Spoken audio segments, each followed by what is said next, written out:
यह खबर भागलपुर के आयोजित एक महत्वपूर्ण सांस्कृतिक कार्यक्रम की झलक देती है, जो बच्चों, युवाओं और कलाकारों को अपनी प्रतिभा दिखाने का मंच प्रदान करता है। अंग प्रतिभा खोज सीजन 4 का ग्रैंड फिनाले स्थानीय स्तर पर कला और संस्कृति को बढ़ावा देने की एक बेहतरीन पहल है। इस कार्यक्रम में डांसिंग, पेंटिंग, सिंगिंग और मॉडलिंग जैसी विभिन्न प्रतियोगिता के माध्यम से प्रतिभागियों को अपनी कला का प्रदर्शन करने का अवसर मिला। विशेष रूप से भागलपुर और आसपास के जिलों से सैकड़ों कलाकारों की भागीदारी ने इसे और भी भव्य बना दिया। फिनाले में विजेताओं को प्रशस्ति पत्र, मेडल और सहयोग राशि देकर सम्मानित किया गया, जिससे उनका हौसला और बढ़ा। ऐसे कार्यक्रम स्थानीय प्रतिभाओं को न केवल मंच देते हैं, बल्कि उनकी मेहनत और हुनर को पहचान दिलाने का भी जरिया बनते हैं। भागलपुर में मेट्रो परिचालन के संबंध में एक महत्वपूर्ण बैठक हाल ही समाहरणालय स्थित समीक्षा भवन में आयोजित की गई। इस बैठक की अध्यक्षता भागलपुर के जिला अधिकारी डॉक्टर नवल किशोर चौधरी ने की। बैठक में मेट्रो की संभावित रूटों पर चर्चा की गई, जिसमें सबौर कृषि विश्वविद्यालय से लेकर चंपानगर और स्टेशन चौक से वास्तु विहार तक मेट्रो परिचालन की योजना पर विचार हुआ।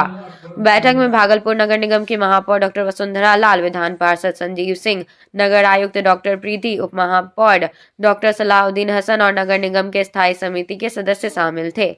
मेट्रो एजेंसी के अधिकारी भी बैठक में उपस्थित थे, जो इस परियोजना की कार्यप्रणाली और संभावनाओं पर चर्चा करने के लिए मौजूद थे।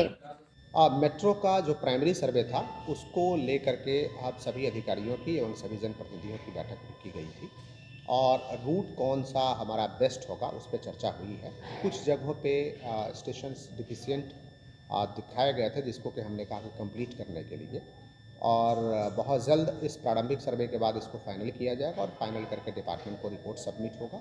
उसके बाद मेट्रो की कार्रवाई में तेजी जाएगी। प्लानिंग में क्या क्या है सर? वो अंडरग्राउंड होगा या ओवरहेड होगा या फिर? अब प्राइमरली चूँकि ओवरहेड का बजट कॉस्ट काफ़ी कम होता है, इसलिए प्राइमरली ओवरहेड ही है, लेकिन कुछ जगहों पे आवश्यकता अनुसार अंडरग्राउंड भी जा सकता है। वैसे डिटेल इसके एक्सपर्ट सर्वे करेंगे, उसके उपरांत सारी चीज़ें सामने आएगा, लेकिन अभी तक है कि ओवरहेड ही ले जाने का। कहाँ से कहाँ तक ऐसा कुछ चिन्हित किया गया? अभी तो चंपा नगर से लेकर के और हमारा सबौर बिहार एग्रीकल्चरल यूनिवर्सिटी सबौर है और उसके आगे शाहपुर जगह है, वहाँ तक का प्लान है।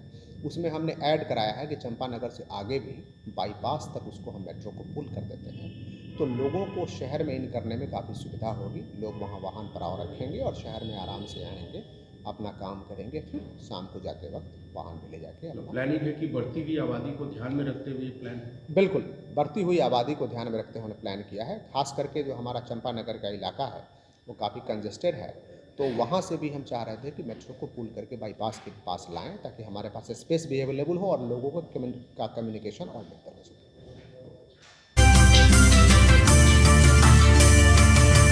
भागलपुर के अकबरनगर थाना क्षेत्र में डीएसपी ईट भट्टा के जमीन पर हुए भूमि अधिग्रहण को लेकर जनसंसद के संरक्षक अजीत कुमार मजदूरों के साथ मिलकर विरोध प्रदर्शन किया। उन्होंने कहा कि 1993 से चले आ रहे डीएसपी ईट भट्टा को जिला प्रशासन द्वारा अधिकृत किए जाने के कारण लगभग 400 मजदूरों की रोजी रोटी पर संकट आ गया है। ये मजदूर पिछले 1.5 महीने से बेरोजगार हो गए हैं, क्योंकि ईट भट्टा बंद कर दिया गया है।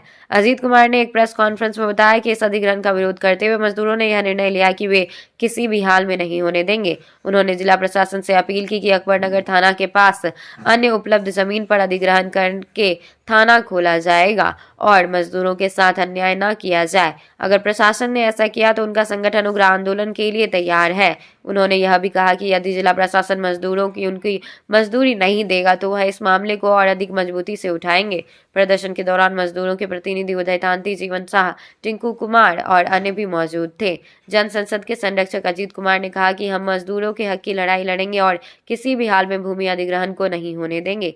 जदयू अनुसूचित जाति के जिला अध्यक्ष महेश दास ने भी इस मुद्दे पर समर्थन दिया। देखिए, सबसे पहले तो हमारी सरकार मजदूरों को संरक्षण देती है। मामला ये भी है कि जितने भी मजदूर हैं सब एससी समाज के हैं और नीतीश कुमार के लिए ही वो काम करते हैं और उनके लिए ही चलते हैं। तो बिहार में सरकार नीतीश कुमार जी की है। हम चाहेंगे कि इनके ऊपर जो भी समस्या है इनको जल्द से जल्द प्रशासन द्वारा सुलझाया जाए, अन्यथा मुख्यमंत्री तक हम इस बात को पहुंचाएंगे और इस पर कार्रवाई करवाएंगे और इसको जल्द ही न्याय मिलेगा। और दूसरी बात कि मजदूर हैं इनका लेबर कार्ड होना ज़रूरी है। लेबर कार्ड अगर होता है तो मनरेगा के तहत सरकार ने इसको 3 महीने यानी 90 दिन का वेतन जो भत्ता होता है वो देने का काम करती है, लेकिन इन लोगों का लेबर कार्ड नहीं बनवाया गया। ये ईंट भट्टे मालिक की कमी है।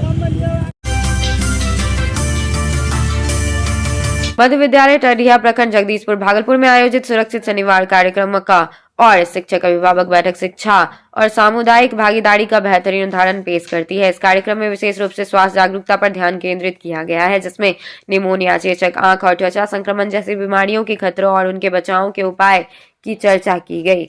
फोकल शिक्षक इंद्रमा चौहान ने बच्चों को इन मुद्दे के बारे में जागरूक किया, जिससे उनके जीवन शैली और स्वास्थ्य में सुधार होगा। कार्यक्रम में बच्चों के शारीरिक और मानसिक विकास के लिए पीटी अभ्यास और मध्याह्न भोजन की महत्वपूर्ण भूमिका पर भी जोर दिया गया। शिक्षक अभिभावक संगोष्ठी में विद्यालय की समस्याओं जैसे जल की कमी और अपार पर चर्चा की गई। प्रधानाध्यापक मुकेश कुमार भारती और अन्य शिक्षकों ने अभिभावकों से शिक्षा की गुणवत्ता सुधारने की अपील की।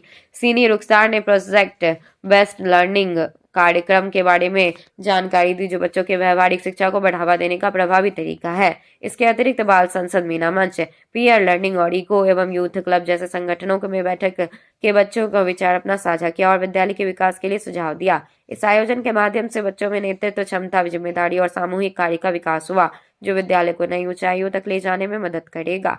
यह कार्यक्रम बच्चों, शिक्षकों और अभिभावकों के सामूहिक प्रयासों का एक उत्कृष्ट उदाहरण है। यह खबर वन्य जीव संरक्षण और पर्यावरण के प्रति जागरूकता की दिशा में एक महत्वपूर्ण कदम को दर्शाती है। भागलपुर के नौगछिया इलाके में प्रतिबंधित अप्रवासी पक्षियों का शिकार और बिक्री वन्य जीव संरक्षण अधिनियम का उल्लंघन है। वन विभाग द्वारा की गई कार्रवाई यह स्पष्ट करती है कि ऐसी गतिविधियों को रोकने के लिए सतर्कता आवश्यक है। साइबेरिया, मंगोलिया, तिब्बत और चीन जैसे देशों के आने वाले अप्रवासी पक्षी सर्दियों में भारत के मैदानी और नदी किनारे वाले क्षेत्रों में आते हैं। इन पक्षियों का शिकार और व्यापार उनके अस्तित्व के लिए बड़ा खतरा बन सकता है।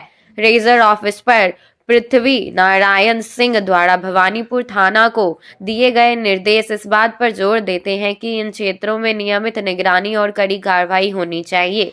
यह घटना न केवल कानून के उल्लंघन की ओर इशारा करती है, बल्कि पर्यावरण और जैव विविधता के संरक्षण की आवश्यकता को भी रेखांकित करती है।